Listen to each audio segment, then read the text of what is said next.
Now, that's what I call a surprising news. So it looks like Digital Foundry is actually praising Xbox Series S now. Let's look into this.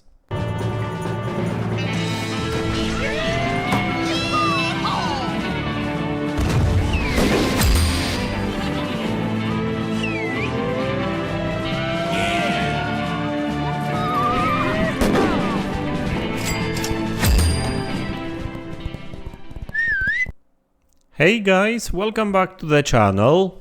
So ever since the launch, Xbox Series S has been criticized for not having enough power, not having enough memory, and pushing more work on developers in order to optimize their games for this console and all that kind of stuff.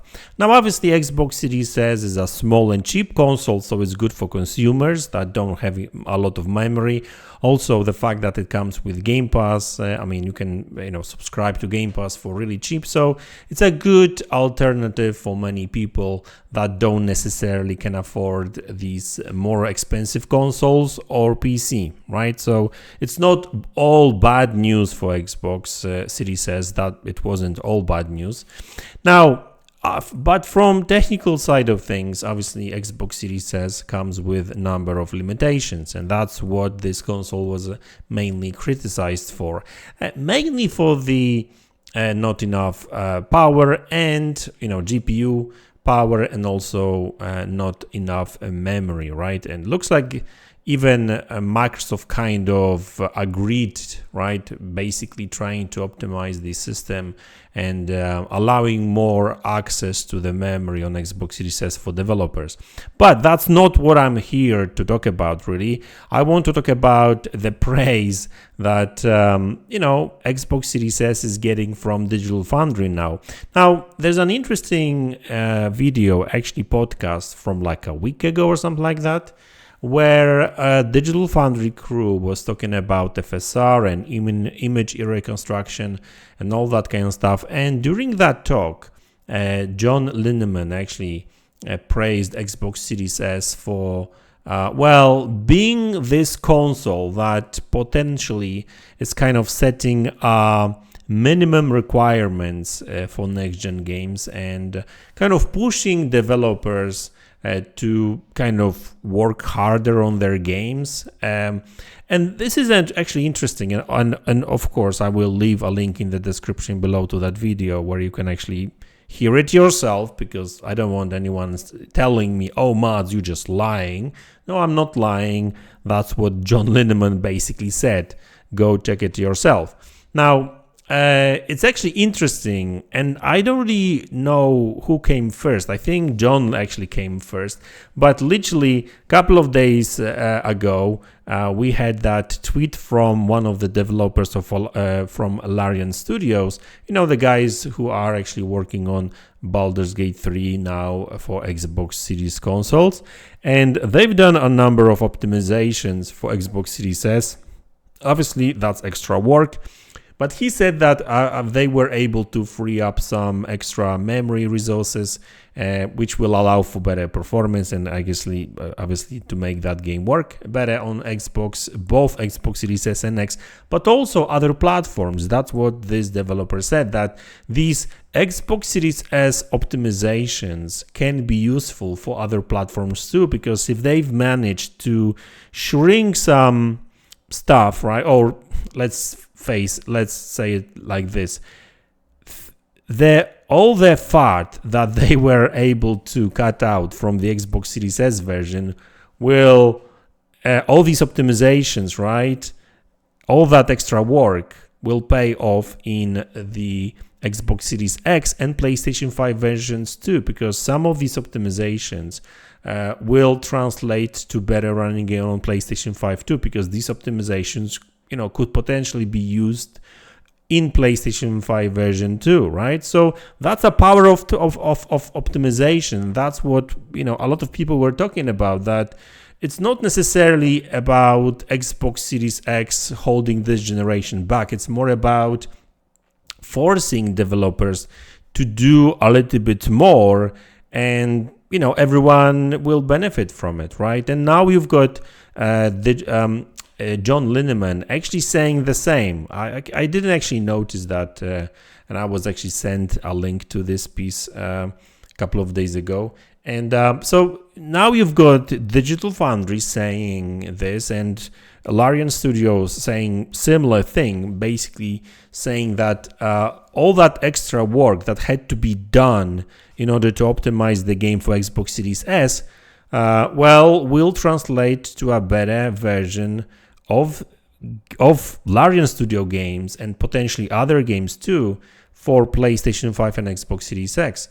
Potentially even PC, who knows, right? Especially when it comes to like low VRAM kind of GPUs and stuff. So, see, that's why I've never been a fan of all these articles criticizing Xbox Series S for like holding this generation back and that kind of stuff, because they just didn't make much sense.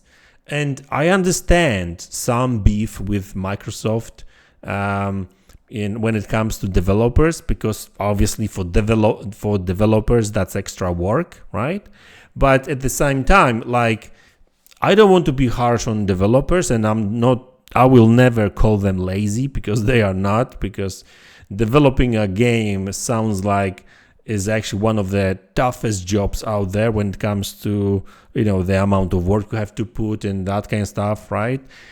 But at the same time, like, if you've got these developers, making a game, just make sure that the product you are shipping to the market is actually well optimized, right? And funny enough, these optimizations can make these games better. And I know that some people will not understand it. They will still say in the comment section that's all bullshit, that Xbox Series S should never exist. But you know what? Like, I don't even understand these people, because it's not like anyone is forcing anyone else to buy an Xbox Series S.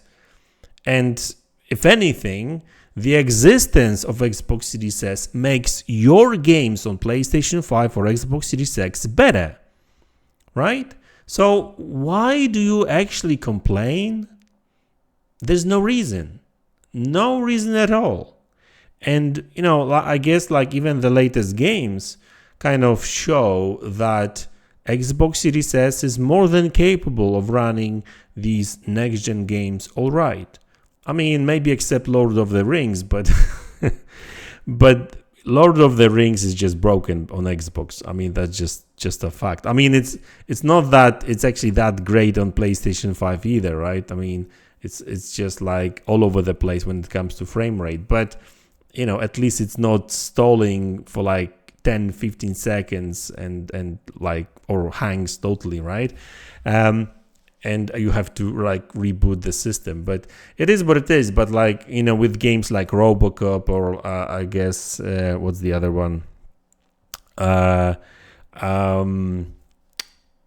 forgot. Well, Alan Wake 2, right? Games that are running on next-gen engines like RoboCop on Unreal Engine 5, Alan Wake 2 on Northlight engine, which is a proper next-gen 2. So you see these games running quite alright, and like there's really no reason to complain about Xbox Series S. It doesn't affect your experience. It's actually funny enough, like I think that was in RoboCop, or Alan Wake, I think in 30 frames per second mode, that Xbox Series S was the best version. It didn't get any drops. Like in Alan Wake 2 in 1080p mode, 30 frames per second, it was the most stable one when it comes to quality modes, right? So yes, lower resolution, worse graphics, but frame rate wise, because of the dropped, frame rates. I think there was one more game which was similar. I think that might have been RoboCop, but I forgot. But anyway, so there's no reason to complain about Xbox Series S. If you don't like it, if you don't like that console video, if you don't want to play in 30 frames per second, 1080p, don't buy it. Get yourself an Xbox Series X, PlayStation 5, or just PC, and that's it, right?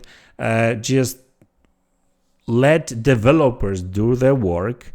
And like I said before, they may not be happy about it because it's yet another SKU to optimize for, but like I said, both Larian Studios, the actual developers, right? And now Digital Foundry, kind of saying that, hey, all that extra work, yes, it's extra work, but it pays off, and it results in better optimized games for other platforms too. And that's a good news for us too, for us Xbox Series X players, PlayStation 5 gamers, and